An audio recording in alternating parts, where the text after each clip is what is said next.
Rashi's Cookery. හයි කොහොමද? උනාදත් ඔයාලා රශීස් කුකරි YouTube channel එකට මම සාදරයෙන් පිළිගන්නවා. අදත් මම වෙනදා විදියටම ඔයාලට ඉතාමත්ම රසවත් කෑමක් තමයි අරගෙන ආවේ. අද වගේ නත්තල් දවසක ඔයාට මම විශේෂ ඩෙසර්ට් එකක් තමයි අරගෙන ආවේ. ඔයාගේ නත්තල් කෑම මේසේ වෙනුවෙන් ඔයාට සක්සලා තියන්න පුළුවන් ඉතාමත්ම රසවත් කෑමක්. ඒ වගේම ඔයාට මේක ඕනම විශේෂ අවස්ථාවකට උනත් හදලා කන්න පුළුවන්. නැත්නම් නිවසේදී ඔයාට අවශ්‍ය නම් හදලා කන්න පුළුවන්. ලේසියෙන් වගේම පහසුවෙන් ඔයාට හදලා ගන්න පුළුවන්. ලොකු වියදමක් යන්නෙත් නැහැ. ඒ නිසා අද මම හදන්න යන්නේ රසම රස චොක්ලට් බිස්කට් පුඩින් එකක්. අපි බලමු කොහොමද මේ රසම රස චොක්ලට් බිස්කට් පුඩින් එක හදන්නේ කියලා. අපිට මේකට ප්‍රධානවම අවශ්‍ය වෙන්නේ චොක්ලට් බිස්කට්. ඊට පස්සේ මම මේ විදියට චොක්ලට් බිස්කට් ටික බ්ලෙන්ඩර් ජාර් එකක් අරගෙන දාගන්නවා. අපි මේ චොක්ලට් බිස්කට් ටික හොඳින් ග්‍රයින්ඩ් කරගන්න ඕනේ. ඔයාට කැමති ප්‍රමාණයක් අරගෙන මේ චොක්ලට් බිස්කට් ග්‍රයින්ඩ් කරගන්න පුළුවන්. දැන් අපි මේක හොඳින් ග්‍රයින්ඩ් කරගමු. මේ දින ග්‍රයින්ඩ් කරගත්තට පස්සේ ඔයාලට පේනවා ඇති මෙන්න මේ වගේ ප්‍රමාණයකට ඔයා ග්‍රයින්ඩ් කරගත්තාම ඇති. දැන් මම ග්‍රයින්ඩ් කරගත්ත බිස්කට් කුඩු ටික මේ විදියට වෙන භාජනයකට දාගන්නවා. ඊට පස්සේ මම මේකට මෙල්ටඩ් බටර් මේස හැන්දක වගේ ප්‍රමාණයකුත් එකතු කරනවා. දැන් මම මේ ටික හොඳින් මික්ස් කරගන්නවා. ඇත්තටම මේ පුඩින් එක මේ වගේ උත්සව කාලෙක ඔයාලට ලේසියෙන්ම ගෙදරදිම හදාගෙන කන්න පුළුවන්. ඒ නිසා අනිවාර්යයෙන්ම try කරන්න. ගොඩාක් රස ඩෙසර්ට් එකක් මේක. දැන් මම මික්ස් කරගත්ත චොක්ලට් බිස්කට් කුඩු ටික මේ විදියට කප්ස් වලට දාගන්නවා. මේ විදියට මම කප්ස් 6ටම දාගන්නවා.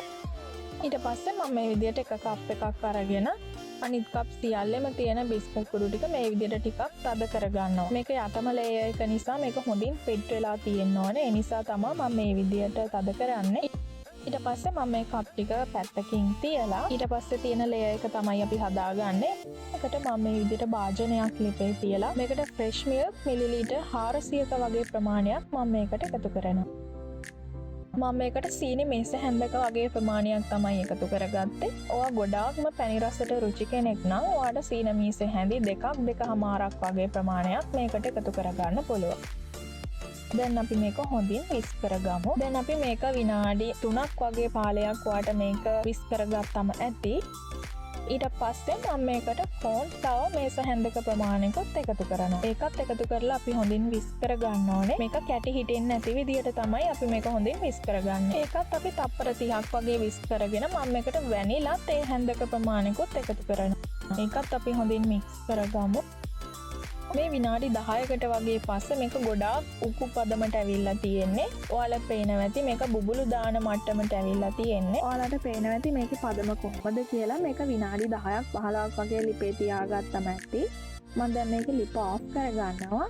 ඊට පස්සේ විනාඩියක් දෙකක් වගේ ඔයා මේක නිවෙනකම් පැත්තකින් ටිකක් තියලා තියන්න. ඊට පස්සේ මේ කප් ටික අරගෙන අපේ මිල්ක් ලේයර් එක දාගන්න. කප් සියල්ලටම මම මේ විදියට මිල්ක් ලේයර් එක දාගන්නවා. දැන් මම මේක විනාඩි 10ක් වගේ ෆ්‍රිජ් එකේ සාමාන්‍ය කොටසේ තියෙනවා සෙට් වෙන්න ඕනේ නිසා මේ විනාඩි 10කට පස්සේ දැන් තමයි අපි මේකට චොක්ලට් ලේයර් එක දාගන්නේ. මම මේකට මෙල්ටඩ් චොක්ලට් තමයි යූස් කරන්නේ. දැන් අපි චොක්ලට් ලේයර් එකත් මේ විදියට උඩින් දාගමු. ඔයාට මේකට කැමති චොක්ලට් එකක් යූස් කරන්න පුළුවන්. ඊට පස්සේ අපි මේක ෆ්‍රිජ් එකේ පැයක පමණ වෙලාවක් සාමාන්‍ය කොටසේ තියෙන මේ පැයකට පස්සේ තමයි මම අරගෙන තියෙන්නේ. මම හදාගත්ත රසම රස චොක්ලට් බිස්කට් පුඩින් එක. ඇත්තටම මේක ගොඩාක් රසයි. ඔයාලත් මේක අනිවාර්යයෙන්ම හදලා බලන්න. ඔයාගේ ක්‍රිස්මස් එකට උනත් කන්න පුළුවන් තාමත් රසවත් කෑමක්. ඔයා මගේ වීඩියෝ එක බලලා මගේ වීඩියෝ එකට කැමති නම් අනිවාර්යයෙන්ම ලයික් එකක් දාන්න. ඒ වගේම ඔයාගේ යාළුවෝ අතරත් ෂෙයා කරන්න. මගේ වීඩියෝ එක බලපු ඔයාලට ගොඩාක් ස්තුතියි. ඊළඟ දවසේ අපි තවත් රසවත් රෙසිපි එකකින් හමු.